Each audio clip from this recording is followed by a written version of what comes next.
Okay, so welcome to another 12 Scholars tutorial. And in this one, we're going to talk you through a fabulous technique called Now, Next and Later. And it was introduced by one of our latest featured scholars who we interviewed for our second printed journal, Be a Visionary. And in here, we interviewed a chap called David Reid. And David's the chief executive of Birtenshaw Group.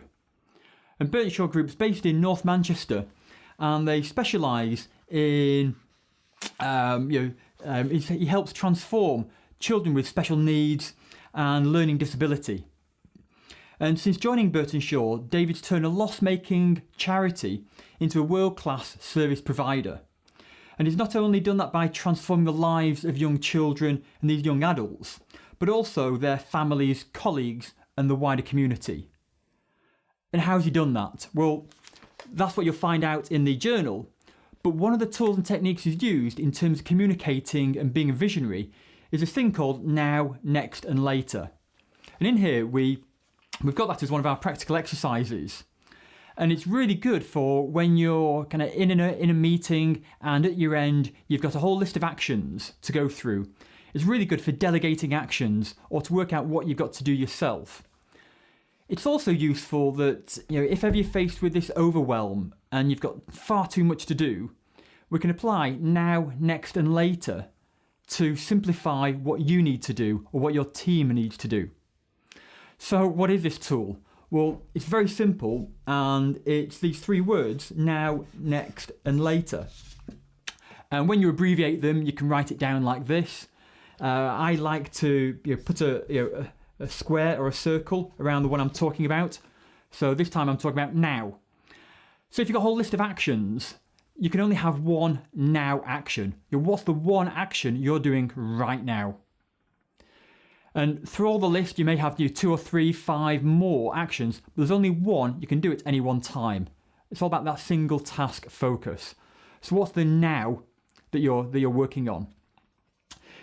The next item is, again, just one item. But what's the very next item you're going to be doing straight after you've done now? So you're working on now, what's next? After that is anything else, you can put that in the later box. Ideally 1 or 2 actions. And when you're communicating this, if you're asking somebody or somebody's asking you, what are you doing or what's on your agenda? You say, now I'm talking to the camera. Next, I'm going to edit the video. And later, I will publish to the web. So there's a now, there's a next, and there's a later. And it's really clear in terms of when you're communicating that to other people, they understand, this is what he's doing now, or she's doing now, this is what they're doing next, and this is what they're doing later.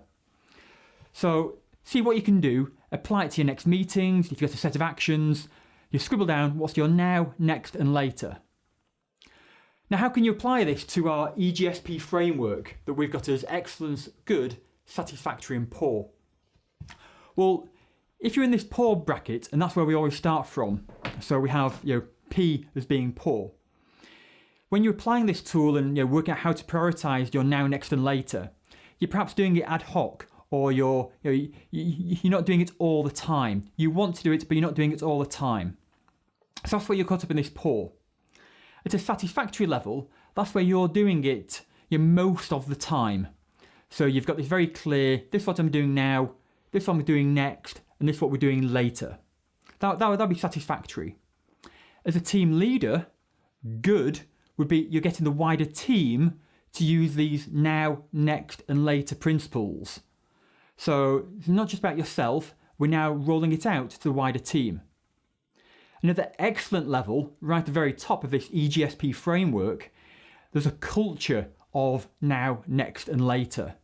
So everybody within your organisation and your wider team, your wider stakeholders, are very clear that not only they can ask you what your now, next and later is, but the way they communicate to each other without you, they've got a very clear now, next and later. And this can be really useful that if you're in let's say a manufacturing situation and you've got orders coming at you, you know what your jobs are now, next and later. Or if you're in a call desk or you're handling things in a contact centre, or you've got a list of jobs building up, you know what's now, next and later. So just running through that then, in terms of the EGS and P would be, it's an ad hoc level, you're doing it. Satisfactory is you'll be doing it most of the time. Good is you're getting people around you and your wider team to deliver it. And excellent would be the whole organisation is bought into this concept, this really simple concept of now, next and later. So just a little thank you to David, who appeared in as one of our featured scholars.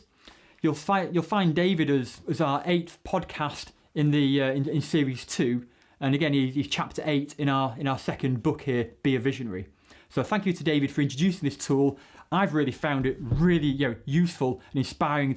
It's very easy to pass on, very easy to explain.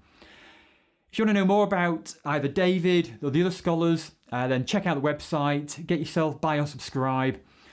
There's also these tutorials that you'll find on our website, and there's more in depth and where we can actually talk about them in a bit more detail on the inside of our scholarship programme.